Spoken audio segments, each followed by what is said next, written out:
Hi again, welcome to Pierre's Garage. To follow up with the visit we had at Keith Furnace Place, Philippe Desjardins and I, to remit the work of the Canadian team that includes Colin Chippett, Robert Cogivo, Philippe Desjardins and myself for the What's in Your Box giveaway. The result of our work was a knurling tool. Since knurling tools need knurling wheels to function properly, we decided to contact a company called Accu-Trak. There I spoke with Mr. Jim Mason, I spoke with Mr. Roland Mason in Cherry Valley, Massachusetts, and after explaining what the giveaway was about, they eagerly accepted to contribute at the giveaway by giving us a hefty discount so we could supply some couple of sets of wheels in each boxes, and also the contributors would also get some wheels to operate the extra tools we did for ourselves. If you want to know how wheels are made, I think you'll be interested to visit the factory and everything. Mr. Roland Mason will be the guide, and if we follow him, we'll end up more knowledgeable about how knurling wheels are made. So just kind of just don't mind too much the noise, don't mind too much the fact that I'm not the best interviewer on the planet, but let's go and follow Mr. Mason, and he's gonna give us a tour of the factory. So I hope you enjoy.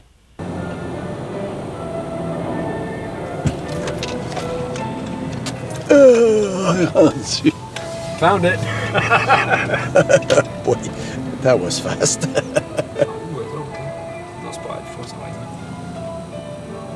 Oj, så vet jag. Accu-Trak. There we go. See, ici c'est le main entrance. That's it. That's where we go.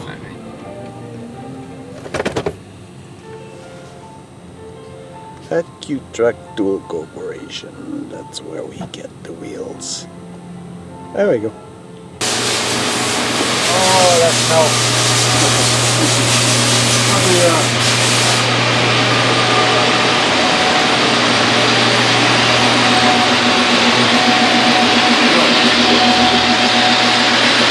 Down here you can check the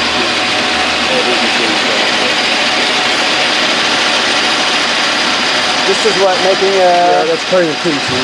Okay. The blank, there's three blank rolls. That's the hob in there, and it's got a gear train. It's all set up to real quick. Stuff exactly in there too. Okay. These are the hobs.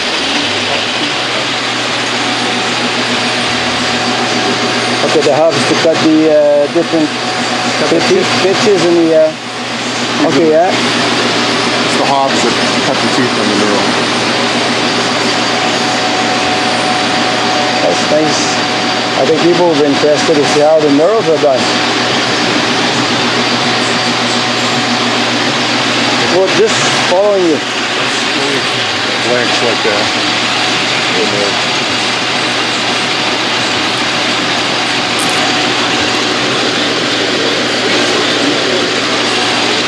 Okay.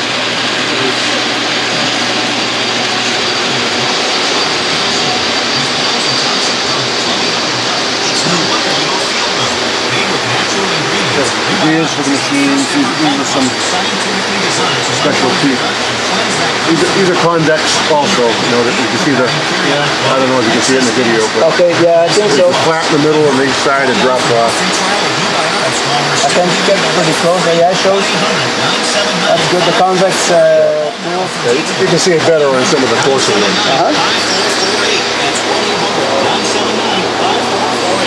But these, see, they're all doing basically the same thing. Okay. Big ones and small ones.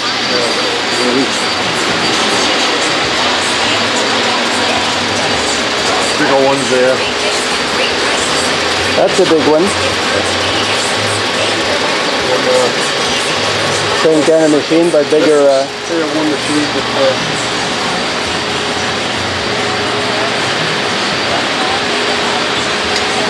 these are college in Canada. We were taking a couple pictures. They had like a informative thing for. You're setting up the machine to cut different size of according to the hub you have and according to the size you want to make. Prints. They have a gearing on them, so he puts the gears in. But make sure they get the right number of teeth. That's nice. I think a lot of people would like to see that. Thank you. Yep. That's the piece that he was setting up on now. Wow, that's a nice, nice big machine. More gears on the side there too, so it's pretty like many calculations in that to get the proper result. Yeah, we have programs to figure everything out. So, okay.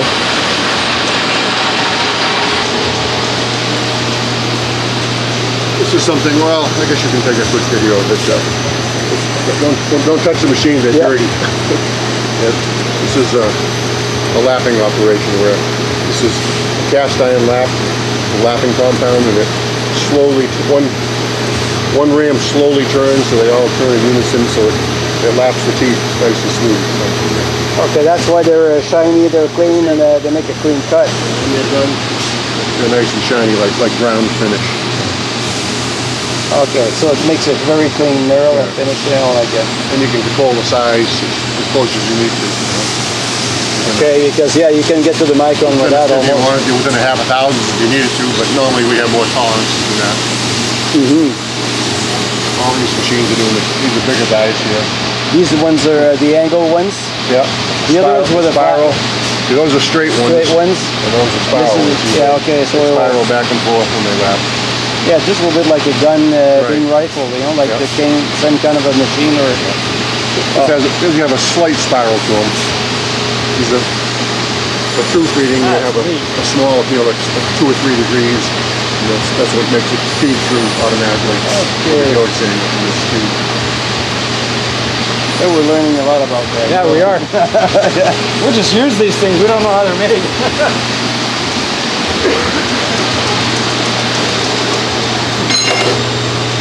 Those all do the same, or smaller. These are for bigger pieces, and those are all for smaller. These are some custom-made machines that we made ourselves here. Oh, you made a machine, so okay. We made all these machines. Wow. Oh, cool. Blanks for bigger dies. We have a lot of stock blanks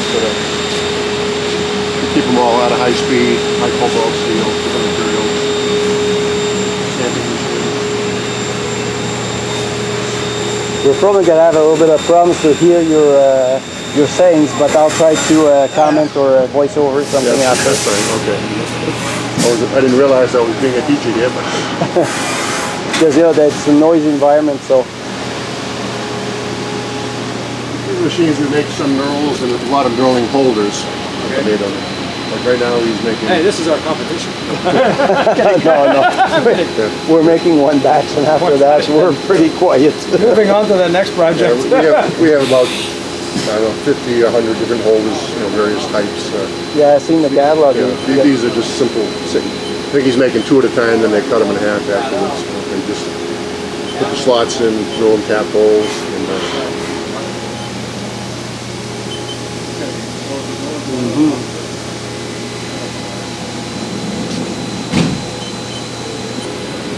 These machines you can make pretty much any kind of knurl, conical knurls, concave knurls, convex knurls. That's just normal CNC, it's just like... yeah, but we have like a rotary cable, and so you can index it. 3 axes, 3, 4, or 5 axes, depending upon what you need, okay.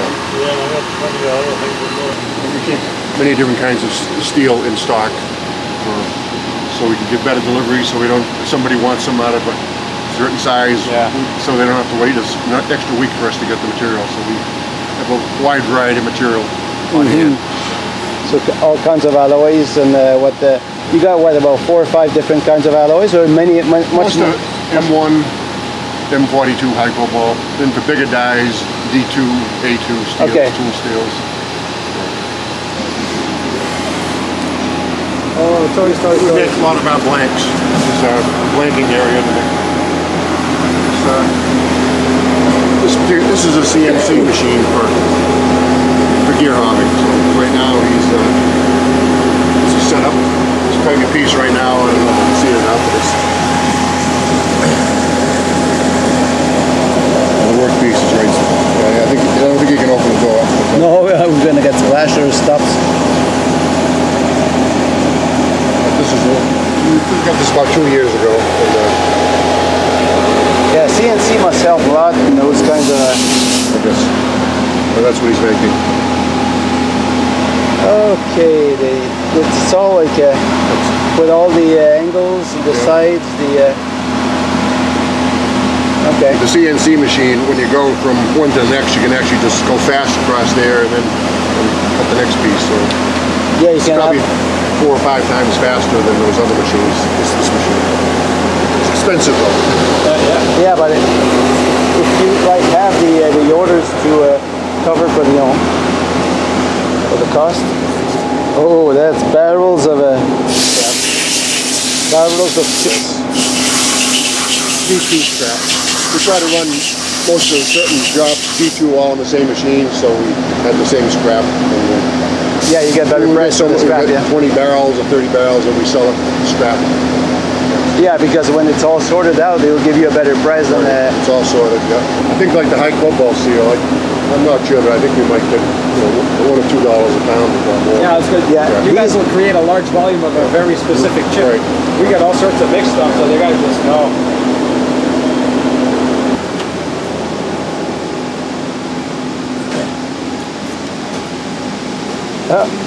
Variety machines everywhere. the regular machines.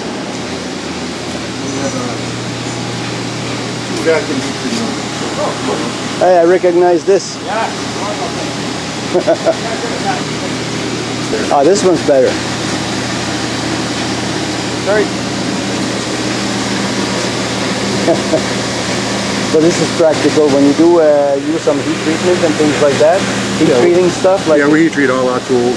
Yeah. These cutters, we make those ourselves. We have a lathe to make these. These are the hobs. The hubs that will cut the. You see, there's no teeth on those, and He's got teeth. yeah, that one has the teeth on it. Yeah. I showed you one up there before.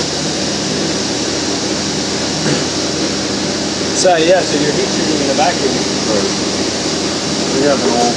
This one you can do it in a non-vacuum. You can either put it in a stainless foil bag or so it doesn't get decarburization. Oh, do you inject some argon or? I think we don't use argon.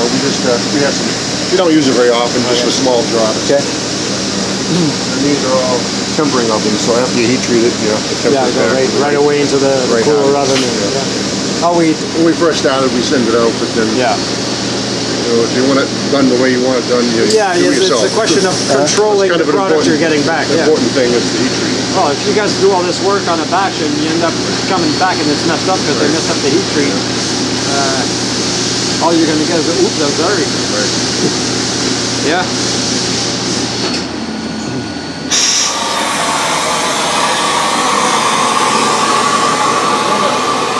This is what we do, but to a much higher level. We're having fun, but not that level. Oh. Just came out. Oh. Fresh out of the oven. This is what's just like tempering. You can look inside here. There's a second chamber in there. Okay. Heating chamber. It goes back in and out of the trolley, and there's some doors in there that open and close. When it goes in, the doors close. Keep it in a smaller chamber so it's easier to more vacuum. efficient. Yeah, you don't have to heat up as much area. Okay. Yeah, because heating a big stove like that, a big oven like that is a. That's a graph of the time and temperature. Yeah, that graph right there, heat treated, and you print it on the back of the heat treat app. Okay. It shows you everything that it does. It's pretty cool. That's cool. Wow. Like I say, we gotta get to that level in maybe 20 years from now. Yeah, maybe. but it's fun to see, how some places specialize in doing it. Sometimes we have to learn the hard way, and the piece was cracked, or wasn't the right treatment, wasn't the right temperature or something.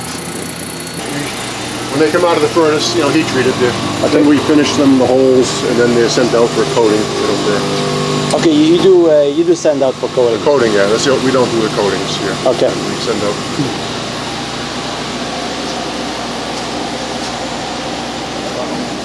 A hub will cut how long? Just like Yeah, like because probably one hob you could make 5,000 to 10,000 knurls to cut with one hob. one hub, okay. You keep moving it. Each string you move it a little bit. Then when it gets dull, we have a machine to sharpen the hob back. They're sharpen it like remachining and resharpening. You can resharpen it about 10, 20 times. Oh, that's good. Okay, because before it wears out. they're long to make and they're pretty expensive to make, but they last. If you buy them, they're $500 to $1,000 a piece. Yeah, but since you make them, they must be a little bit less expensive. But you make them to your own needs, you know. Yeah.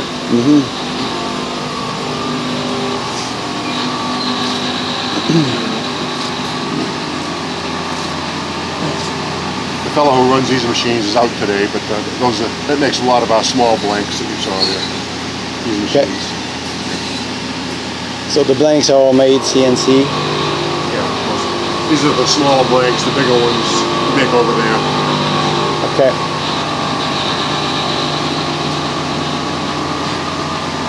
We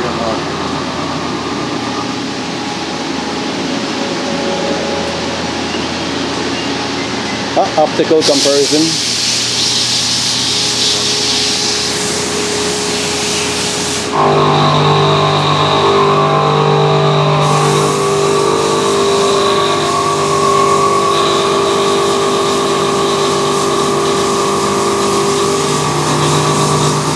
Fiber laser? Yeah. Fiber?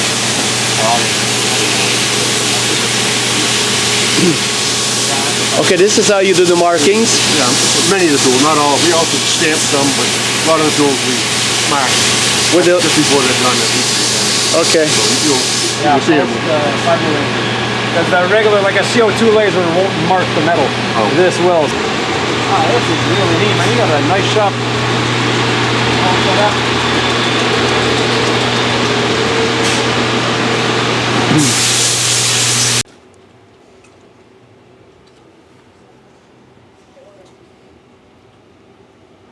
There's a lot of different knurling applications. It's surprising, actually. You know, you wouldn't think about it in normal stuff. And some of the applications you guys are doing is just. Climb up to high tension wires. And this is for step on. Yeah, because Jim was just telling us about things that I wasn't imagining that would be done by knurling tools or knurling But it makes applications. a lot of sense. I mean, the quickness of the operation, like for the pinions and all that, is just like put it in, squish it, and there you go. Next. Some just for a knurl, and you can do it a second knurling time. This is my little brother Jim. We're both about the same size, too big. Yeah. Oh, not too big. You got a big heart. Yeah. This is Jim Mason with the blue shirt, and his brother Roland Mason, who owned the company and pay us a nice tour and are contributing to you to get the knurling wheels for very decent price. So thanks to those two gentlemen. Okay. Goodbye. Have a safe trip. Thank you. I know.